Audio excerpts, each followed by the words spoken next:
สบายดีทุกคนยินดีต้อนรับเข้าสู่ช่องอาคาน้อยเนาะพบกับบรรยากาศแรงๆฝ่าหลังฝนพี่น้องเมื่อกี้ฝนตกแห้งๆช่วยตอนนี้เราเสี่ยวนี่เสี่ยวอาหารไปให้ป่านี่อาหารของมันก็คือฮัมเนาะฮัมอ่อนๆนี่นะฮัมกับอันเท่าเกลือต้นกล้วยแล้วก็ขี้งัวขี้ควายพี่น้องเอ้ยเนาะฝนตกแห้งเวลาฝนตกอยู่ในเฮาสิบ่เกลือมันเนาะมันสิเฮ็ดให้ท้องอึดแล้วก็ปลาตายนี่ตอนนี้ฝนเศร้าแล้วเนาะฝนเศร้าแล้วก็จึงไปเวลาฝนตกอยู่เฮาสิบ่เกลือให้มันตอนนี้ปลาเริ่มใหญ่แล้วเนาะใกล้ๆสิฮอด2 เดือนแล้วเดือนปลายน้อยนึงเดือนปลายบ่แม่นน้อยนึงแหละใกล้สิฮอด2 เดือนแล้วอีกประมาณ3 มื้อก็ฮอดละ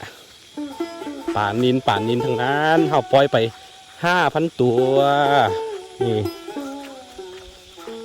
เราเสียบอาหารไปให้มันก่อน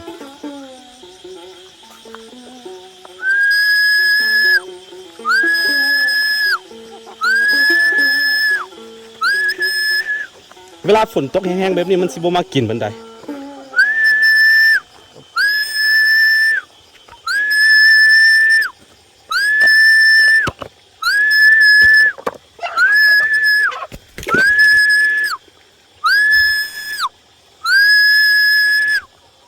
นี่เขามีน้ำเนาะมีแบบว่าน้ำเปลี่ยนไทยน้ำตลอดเลยคันบ่เปลี่ยนมันเป็นบัญชีเฮ็ดให้ป่าบ่ใหญ่นะ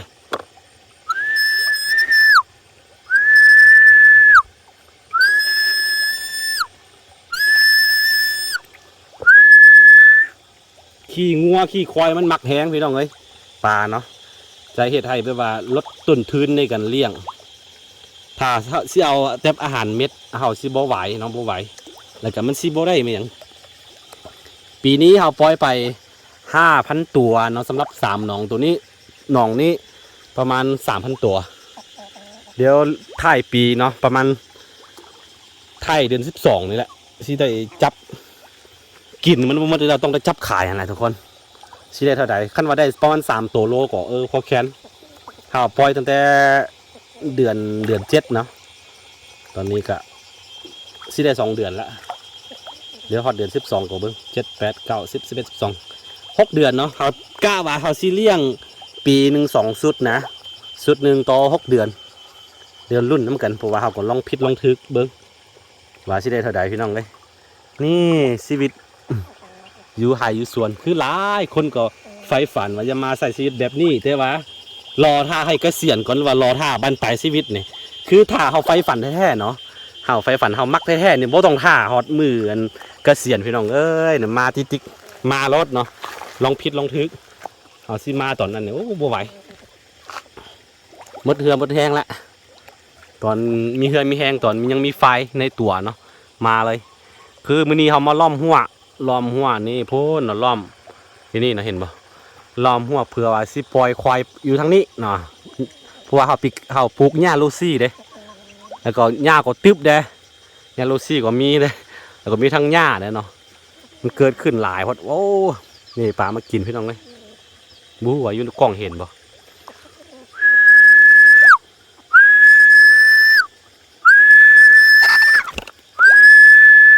ปลาเริ่มใหญ่ละ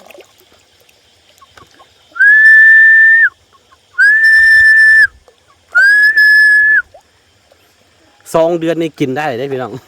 พอปิ้งเลยใหญ่ไว้เพราะว่าเขาเปลี่ยนไทยน้ำตลอดเห็นบ่ระบบน้ำลายแล้วก็มีอันหญ้ามียังมีต้นกล้วยมียังเขาใส่ตลอดขี้งัวขี้ควายใส่ตลอดไว้ขาดก็เลยว่าใหญ่ไว้ให้อาหารปลานี่สมมติว่าปกติเขาเคยให้ตอนแรงใช่ไหม5 โมงแรงก็ต้องให้5 โมงแรงเด้อตอนสวย9 โมงแล้ว8 โมงเช้าก็ต้องให้8 โมงเช้านะปกติคันบ่แม่นนี่ให้บ่เป็นเวลามันสิบ่มากินนะวิธีเอิ้นปลาของข่อยฝนตกแห้งพี่น้องเอ้ยฝนตกแห้งถ้าบ่มีคนเฝ้าสินะมันตกแห้งๆนี่ระบายน้ำบ่ทันนี่มันสิไปหมดเลยน้ำล้นนะ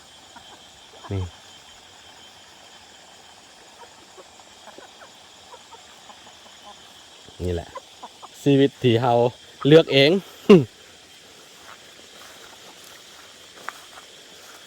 เข้ามาเฮ็ดตัวนี้แล้วก็เลยว่าบ่มีเวลาที่ไปว่าเฮ็ด YouTube แบบจริงๆจังๆคือแต่ก่อนน่ะคือเป็นยังต้องมาเฮ็ดแบบนี้เนาะคือเพื่อกระจายความเสี่ยงไว้พี่น้องเอ้ยเนาะสมัยนี้มีแบบว่าสมมุติล่มตัวนั้นมานะเฮาก็มีตัวนี้เด้สมัยนี้มันมีกันแฮกซ่องเป็นอย่างนะถ้าว่าแฮกซ่องเฮามีรายได้ทางเดียวที่น่ะมันไปเลยได้ไปหมดรายได้บ่มีเลยได้เพราะว่านี่คือชีวิตเนาะเฮาสร้างมาเฮาก็ได้รายได้จากจุดนั้นเนาะจาก YouTube มาก็มานี่แหละมาสร้างมาสานี่พี่น้องเอ้ยกระจายความเสี่ยงไว้สร้างไว้ปลูกต้นไม้ปลูกเลี้ยงปลาเลี้ยงควายไปพี่น้องต้นไม้ก็ปลูกหลายปลูกอันมากไม้เนาะปลูกไว้หลายเติบ2 ปีที่เขาปลูกเนาะอีกประมาณ4 ปี3 ปีข้างหน้าก็เห็นดอกเห็นผลพี่น้องมันมีรายได้เสริมเลยเด้เดี๋ยวต่อไปก็มันสิกลายเป็นรายได้หลักตัวนี้แหละเอามาทมเทเนาะทมเทโอ้ทมเทสั่งมันถ้าไปเคยติดตามแต่ตอนแรกๆตอนเขามาบุกเบิกกับอาม่าเนาะบอลเขาตั้งตู้พันนี่เขามาทางแล้วก็มกปลามกปูยังกินขั้นตอนนั้นเขามาบุกเบิกทางไม้เนาะนี่ตอนนี้ก็กลายเป็นหุบเป็นทางขึ้นมาแล้วพี่น้องบนเหนือความพยายามพี่น้องเลยค่อยๆสั่งไปถ้าว่ายังมีลมหายใจสักวันต้องประสบความสำเร็จนายเข้ามาประสบความสำเร็จบ่หมายเข้ามาครับมีเงินมีทองแบบหลายเนาะคือเห็ดเกษตรเนี่ยมันไม่มีทางแบบว่าสิโรยแบบเอาแท้เอาหวานนะแต่ว่ามันกะ โบดตายพี่น้องมีอยู่มีกินว่าไง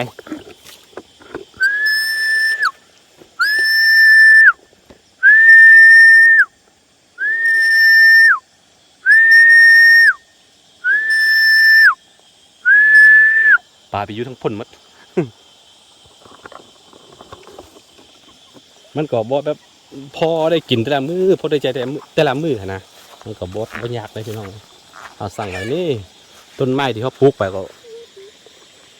ถั่วอันตัวเพียงนี่ปลูกไปหมดแล้วอีก4 ปีเห็นดอกเห็นผลพี่น้องไงอดทนนี่คือเป็นกระจายความเสี่ยงสมัยนี้ถ้าสิมีรายได้ทั้งเดียวนี่มันบ่รอดนะพี่น้องบ่รอด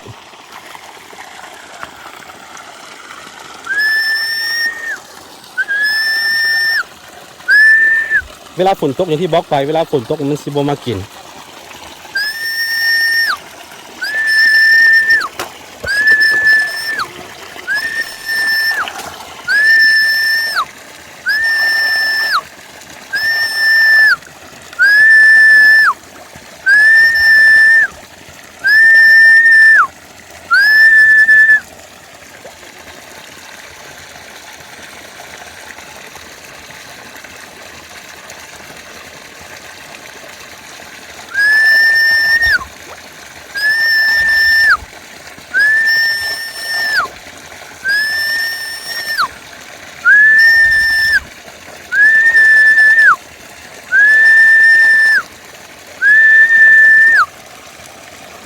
อันนี้คือหนองของคำวันเนาะ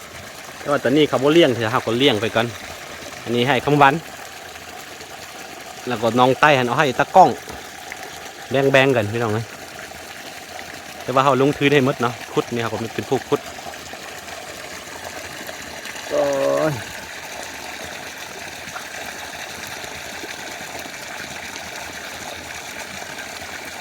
จก3 น้องนึงมดไปเกือบ50,000คนเลยพี่น้องไม่ธรรมดามดหลาย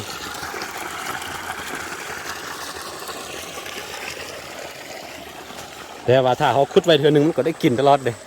มีแต่ว่าแต่ละเทือก็ปั๊บเอาเนาะพอเวลาหลายฟ้าหลายปีมามันก็จะให้ได้น้ำตื้นมันคิดต้มข้าวแล้วก็เอาออกแล้วก็มันก็อยู่ได้ตลอดต้นกล้วยเอาใส่แบบนี้มันกินเนาะเวลาเปื่อยมาแล้วมันสิกินจิกกินหมดเลย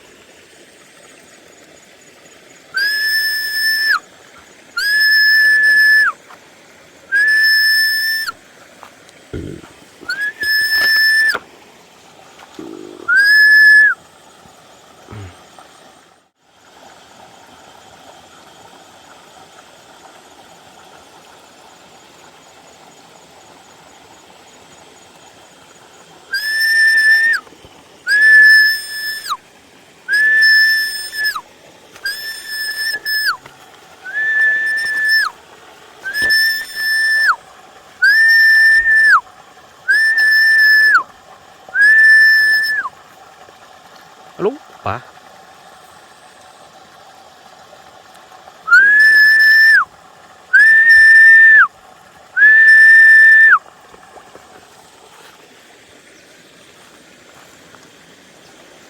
อันเวลาเดี๋ยวหอดยำจับเนาะสิกินมันกินบ่หมดเลยพี่น้องกินบ่หมดเลยแล้ว มันหลายเด้5,000 ตัวนี่โอ้ยังตามๆก็ต้องได้ประมาณ1 ตันครึ่งอันลายตามๆไว้ละ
เวลาฝนตกน้ำขึ้นน้ำสูงเนาะเดี๋ยวแบบตก3-4 มื้อเลี้ยงติดสินะมันระบายน้ำบ่ทันเราก็ต้องไปเฝ้านะพี่น้องเอ้ย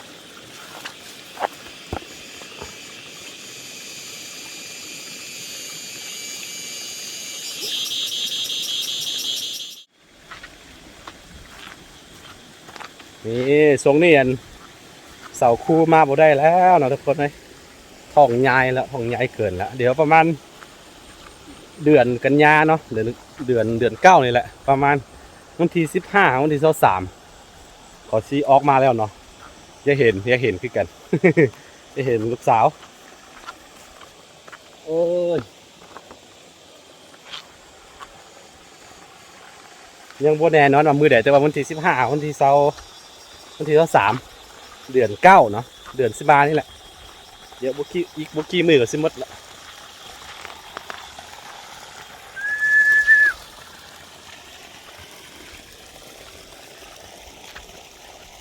นี่คือสิ่งที่เขาสร้างไว้ให้ลูกๆนี่แหละพี่น้องเอ้ยเนาะมีแต่ตัวเขามีแต่2 คนนี่ไม่จำเป็น ใส่ชีวิตไปแล้วก็คือความใฝ่ฝันแต่ก่อนเด้ความใฝ่ฝันแต่ก่อนมา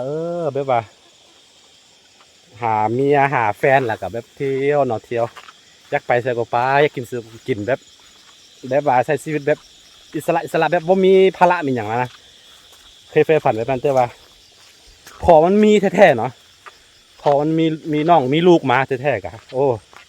ตื่นเต้นขึ้นกันเพราะบ่เคยใฝ่ฝันเลยบ่เคยฝันว่าสิมี มีก็เอา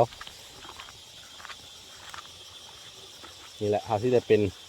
พอคนแม่คนกันแล้วต้องได้สั่งได้สาไว้พี่น้องเลยบ่สั่งบ่สาไว้กะเดี๋ยวเขาเกิดมากับบ่มีสมัยนี้อันแรกก็เป็นเงินทองหมดกว่าที่เลี้ยงเติบโตมาเล็กน้อยผู้หนึ่งเราต้องใส่เวลาต้องใส่ใส่หลายอย่างพี่น้องคือรุ่นเฮานี่พ่อแม่เขาเลี้ยงแบบบุฟเฟ่เลย สมัยนี้บ่ได้แล้วอันแรกก็เป็นเงินคำมัดแห้งวะทุกมือนี่อยู่บ้านข่อยเนาะคือหลายคนหูเลยแหละยุ่งยากหลายวิกฤตนักแห้งพี่น้องเลยอยู่ลาวเงินกีบอ่อนขาเงินกีบแบบเกือบสิไกลเป็นเจี้ยเลยล่ะจากเมื่อก่อนเนาะปีก่อนนี่ซื่อๆนะเงินบาทเนาะ1 บาทอยู่ที่250กีบนะเมื่อก่อนได้ปีก่อนนี่แหละตกมาฮอดปัจจุบันนี้1 บาทต่อ650กีบถ้าว่าเป็นยูแลกตามมันยูนอกนะถ้าตามธนาคารกลางก็ประมาณ600แล้ว600เนาะ600กีบต่อ1 บาทนะมันสิอยู่ได้บ่ก็คิดแต่ว่าเมื่อก่อนเนาะตอนค่อยไปอยู่เวียดนามนะ2-3 ปีมาแล้ว3-4 ปีนี้เนาะตอนนั้นเนาะถ้าค่อยเอาเงินกีบไปอยู่เวียดนามนะ 100,000กีบเนาะจะได้อยู่250,000 ดงนะของเวียดนามเนาะตกมาฮอดปัจจุบันนี่เกือบเท่าๆกันแล้ว100,000กีบจะได้อยู่เพียง100,000กับ6,000 ดงเนาะซ้ำๆกันเลยอันนี้บ่เป็นเฟอร์แบบธรรมดาเด้เฟอร์เป็นเกินร้อยนะพี่น้องแต่ว่าบ่ฮู้ว่าทางการเขาประเมินจังได